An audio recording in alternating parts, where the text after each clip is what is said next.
and welcome again. In this video, we will start looking at theories of international relations.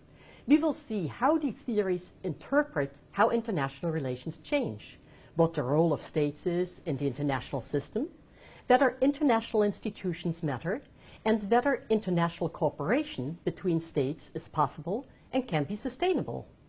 In this video, we start with realism, and as a later extension of this theory, neo-realism.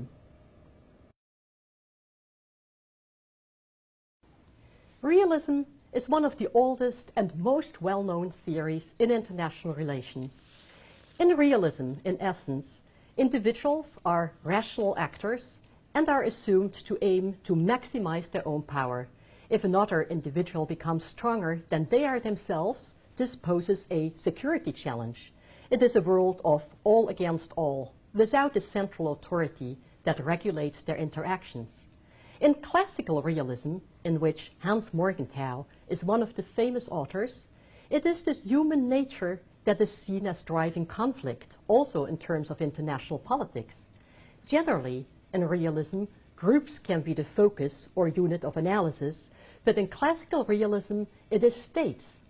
They are the unit of analysis, and with this, the main actors in world politics. These states calculate their interests in terms of power, or, as Hans Morgenthau has stated, political leaders think and act in terms of interest defined as power. This is a quote from his book, Politics Among Nations, published in 1948. So, realism in international relations theory is based on three core assumptions. 1. States are the unit of analysis, that is, the main actors in world politics. 2. States aim to increase their power. 3. States behave in rational ways. In the international system, states aim to increase or even maximize their own power, notably in military terms. If another state becomes more powerful than they are themselves, this can pose a security threat in the future. Therefore, states tend to be concerned about what is called relative gains, not what they obtain in absolute terms, but in relative ones. If another state is more powerful or has more arms than your own state does, you fear that you could be defeated in the future. In modern versions of realism, also called neo-realism, human nature is not necessarily the driving force for conflict. In this modern perspective, the structure of the international system and the units, so the states, are seen as interacting with each other. It is the structure that encourages certain actions and discourages others by states. Neo-realism is based on some core assumptions. 1.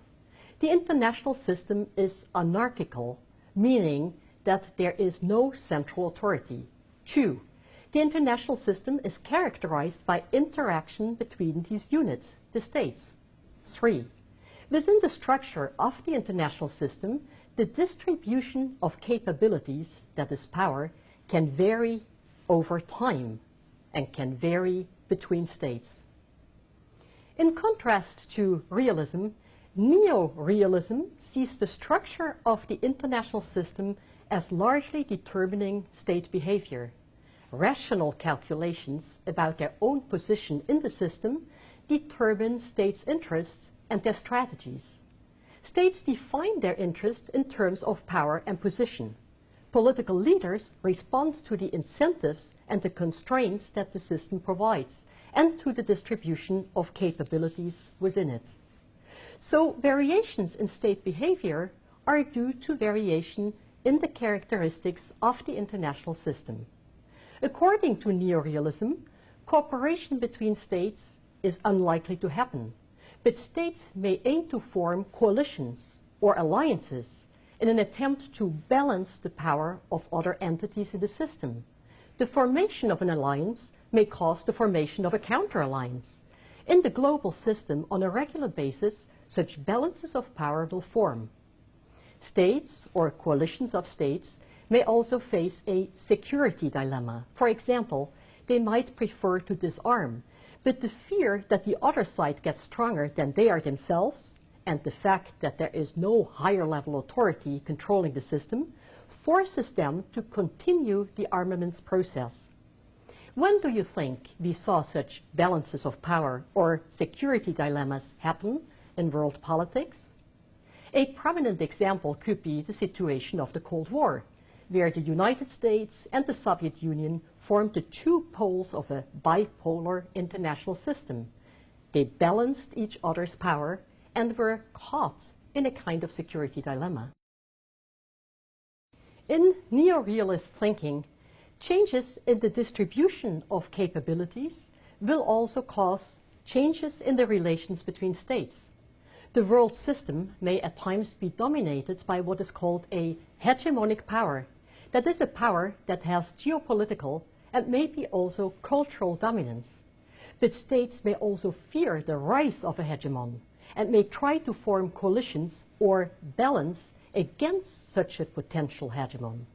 States may also lose power in the global system, allowing for challenging powers to rise. In neo-realist thinking, regional integration can also be seen as an attempt to balance the power of a major state or coalitions of states within the international system.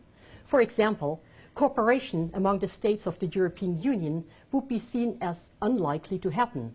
But European integration, from this theoretical perspective, makes more sense if it is seen as an attempt to increase Europe's power and standing in the global system.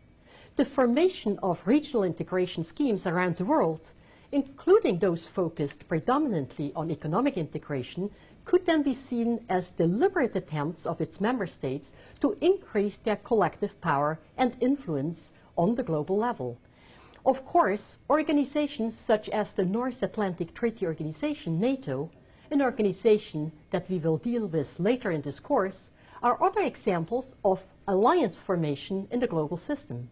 Currently, the rise of major powers, such as China, challenges the existing global power balance and may also lead to the rise of new powers and new regional integration schemes. According to realist thinking in international relations theory, cooperation between states is not likely to happen, and neither is the establishment of international institutions, because they could constrain their own actions. States will be willing to create international rules and institutions if they are consistent with their interests. International institutions, if they are created, are then likely to largely reflect the preferences and power of the most influential states in the system. They are unlikely to be able to act independently of the interests of these powers. This is an argument that has been presented, for example, by John Mersheimer in a 1994 article called "The False Promise of International Institutions." The article actually was a reaction to literature that assumes that international institutions can be quite influential. Since the global political system is assumed to be anarchical, meaning there is no formal central authority, it largely constitutes what is called a self-help system. According to some neo-realist thinkers, including Kenneth Waltz, states mainly act to ensure their survival. This approach is also called defensive realism. Other neo-realist thinkers, including John Mersheimer, have argued that states, mainly great powers, aim to maximize their power in an attempt to dominate the international system. This approach is called offensive realism. Sometimes neo-realists are seen as pessimists who see the world as very conflictual. However, we may need to remember that neo-realists were often concerned with the maintenance of global peace and stability. They did not describe the world as conflictual because they felt that was how it should be, but they aimed to describe and understand state behavior exactly in an attempt to prevent violence and war. An example of this is Kenneth Waltz, who made very important contributions to neo-realist thinking. Waltz aimed to understand what drives state behavior, why states may feel insecure in the system, and with this how situations can be prevented where states go to war with each other. Do you think it is indeed true that cooperation between states is difficult to achieve because states are mainly concerned about relative gains? Do states indeed seek to increase their power? I think that while neorealism has many worthwhile elements, states are not likely to be the main and almost only actor, and that other factors may co-determine the actions apart from the aim to increase power, such as the existence of institutions, of norms, and identities. So, what have we learned? Realism is one of the oldest theories of international relations. It has been extended to account for the dynamics of the international system in what is called neo-realism. Neo-realists assume that the world is anarchical and conflictual in nature. States aim to continuously increase their power due to fears that others might become more powerful than they are themselves, and with this, their security could be threatened. But we have to keep in mind that realism and neorealism are not prescriptions as to how individuals or states should behave. They simply aim to understand what drives behavior, and with this, on the international level, how patterns could be established that prevent states from going to war with each other. In the next video, we will look at another approach to international relations that is very different from realism. It is liberalism and later neoliberalism. In these approaches, while some assumptions are shared with realism, the perspective on world politics is quite a different one.